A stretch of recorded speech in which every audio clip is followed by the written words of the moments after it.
Good morning. So one of the traditions that we have in YouthWorks when we go on mission trips with them is that the final evening of the week, we always do some event for the local community. So in Philadelphia, we had a barbecue at a local park. And in Washington, D.C., a couple of weeks ago on our final night, we did also a barbecue, but for the local Boys and Girls Club. One of the things that stood out to me was, of course, sort of near the end of the evening, a woman named Dottie sat down with Chrissy, Anthony, and I as we were having our meal. And she was probably, I'd say, in her maybe early 40s, maybe mid 40s, and we noticed she was walking with a cane. So as part of the conversation, we inquired if she was okay. And she explained to us that she had just had hip surgery. Now, she seemed a little bit young for the hip surgery, so she went into the backstory. She said she'd had pain for probably 6-7 years in her hip. And she went back and told us the whole story of all of the different ways that she tried to avoid this surgery. And she gave us a whole litany of things she did. She said she tried different types of shoes. She had 1-inch heels, 3-inch heels, 4-inch heels. She went on a sugar-free diet, a gluten-free diet. She tried acupuncture, massage. She even tried emu oil. I'm not even sure what an emu is, but she tried emu oil and spent a lot of money on that. Finally, after 6 or 7 years of doing this, she finally came to the conclusion that she simply had to do it. Now, she tried to avoid this for years and years, all sorts of different ways. Kind of in the back of her head, at her own admittance, that she probably would end up in this place anyway, but she tried to avoid it. And it really was love that brought her to this decision, because she had a 7-year-old son, and she said to us that I finally made the decision because I didn't want to be a grumpy mom. And always being in pain, I found myself being a little edgy. So I didn't want to be that mom. And she told us that when she had the surgery, when she woke up out of the anesthesia, she was absolutely amazed. And the first words out of her mouth were, "This is magic." And it was really because for the first time in so many years, she had no pain. And within a couple of hours, she got up and was walking around and was currently doing physical therapy. But what was amazing to her is that other than being a little sore, she had no pain. And she said to herself, what I've heard so many other people say about this is, why did I wait so long? Why did I try and put it off? Why did I wait? As I listened to her story, I thought how often this happens to us for many, many different reasons. See, God is calling us to healing, but we think we know better. We think we can fix it. We don't want to go through the valley to get to the mountain. See, what we want is the express train to the mountain. But I'm here to tell you that there is no express train. There are no shortcuts. You see, we know where we're being called. We know what healing looks like, but we're afraid of it. We're afraid to go through what we have to be healed. But God is saying all the while, I'm here. I've got you. You're scared now, but it's not as bad as you think it's going to be. I'm here with you. I'm on that road with you. There is healing at the end. And honestly, the road isn't as long as you think it's going to be. You know, there are people who are living in some really, really painful situations. People who are deeply and painfully lonely. People who are addicted and feel like they're drowning and see nothing to grab onto. People who are facing their own mortality. And the people who love them who really can't do much about it. There are people who are in relationships that are dead, are over, but who know little else. Some are people that we know, some we don't know. Some are right here in this church with us on this morning. There are people who are in fear and in pain. I've been there in my life, and I'm sure at some point in my life I will be there again. And so what we do is we cry out to God, show me, God, and I'll believe. But the Spirit says, believe, and I'll show you. See, my brothers and sisters, we have to get out of the boat. We have to get out of the cave because you have work to do. God has a plan, just like Elijah in the first reading. See, God sent Elijah out to make kings and prophets. You have a life waiting for you. Get out of the cave. See, caves are not what we are meant for. Boats are not what we're meant for. We think we're safe. We think this is the only place I should be in the storm. But God is calling you out. God is calling you to more. See, the Spirit is outside the cave.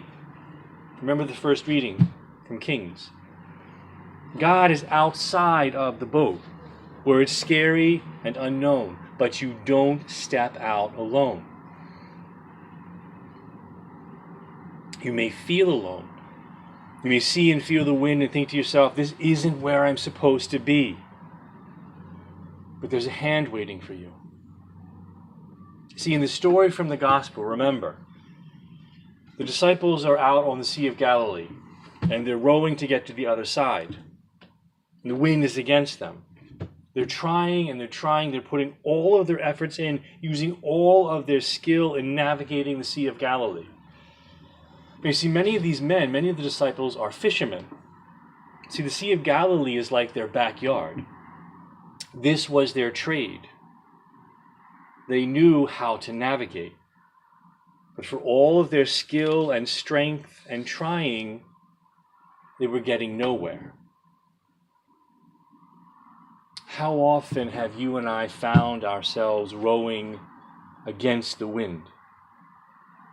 Giving all our best effort, all our skill and strength into doing something. Trying your best and not really going anywhere. You see, the disciples were missing something. They were missing one thing. One person in that boat. And in the strangest times and the weirdest places and in the most unexpected form. So unexpected that we may miss him when he shows up. And they did. The disciples did. The ones who saw Jesus every day thought he was a ghost. Jesus couldn't possibly be here. 3 a.m. in the middle of the sea. I'm not sure about anyone else, but 3 a.m. has always been, for me, my whole life, really the most desolate and frightening and dark part of the night. Whenever I wake up at 3 a.m. or around 3 a.m., I always think to myself, oh boy, the creepiest part of the night, really? And this is where Jesus appears to them. In the middle of the darkest part of the night, in fear and confusion, Jesus speaks to them. Don't be afraid. I'm here. Those are Jesus' words in the gospel. In the middle of the struggle, he will not be anywhere else but with you. And when does the wind end? In the story from the gospel, when does the wind die down? Not when Peter is out in the middle of the sea. It's when he gets into the boat with them. You see, first we have to get out of the cave in faith. You have to step out, trusting, into what doesn't make sense. Stepping out of a boat into choppy water in the middle of the night doesn't make sense. Sometimes we have to get away from what is safe and familiar. And then what happens? After this whole dramatic scene of faith, Peter steps out of the boat. He goes to Jesus. He begins to sink.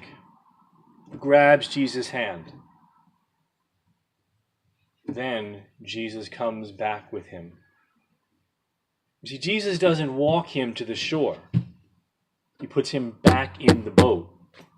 The place he has been struggling for hours. See, Jesus isn't about escaping the challenge. He won't give you a route around the valley. He won't pluck you out of the struggle. But he will bring you peace. He will be there with you in it. He'll calm the wind and the fear and the uncertainty. We still have to row the boat. We still have to get to the other side. But we don't do it alone. And it's much, much easier. See, in the story from 1 Kings, our first reading, Elijah is on Mount Horeb. And he's up there because he's afraid. So basically what's happening is Jezebel, who is the queen, has just basically said to Elijah, Elijah, you are going to be dead within 24 hours. Because Elijah has just defeated and killed the prophets of Baal, which were serving Jezebel. So he was hiding. And God says to him, what are you doing here? You see, God still had plans for him. He didn't let him stay in the cave in fear. He sent him right back down to Damascus with a message and a job to do. Back into what he was afraid of, just like the boat. But God was with Elijah. See, Peter stepped back into the boat different than when he had gotten out. Elijah goes back to Damascus different than when he ran away. When you trust, when you take the hand that is in front of you and say, I give this all to you. I give you this illness and this pain. I give you this marriage. I give you this terror that I'm going through. That's the moment you take his hand. And he says to you, I've got you. You will never face a minute of this alone. I'm here. In the strangest place, at the oddest hour, in the midst of this difficult time. Because you can't face this storm on your own. The wind is too strong. Now let's get back into this boat together and face this. And you'll see how quiet it will all get. Trust me. These two stories of Elijah and Peter are the stories of our life.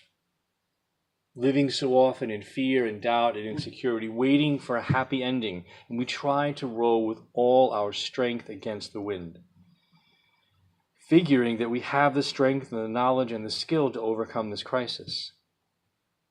And so often the crisis is not what is happening to us, as much as our fear and our anger and our grief.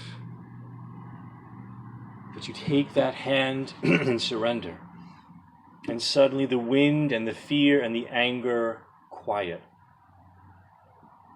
And you realize you can make it to the other side.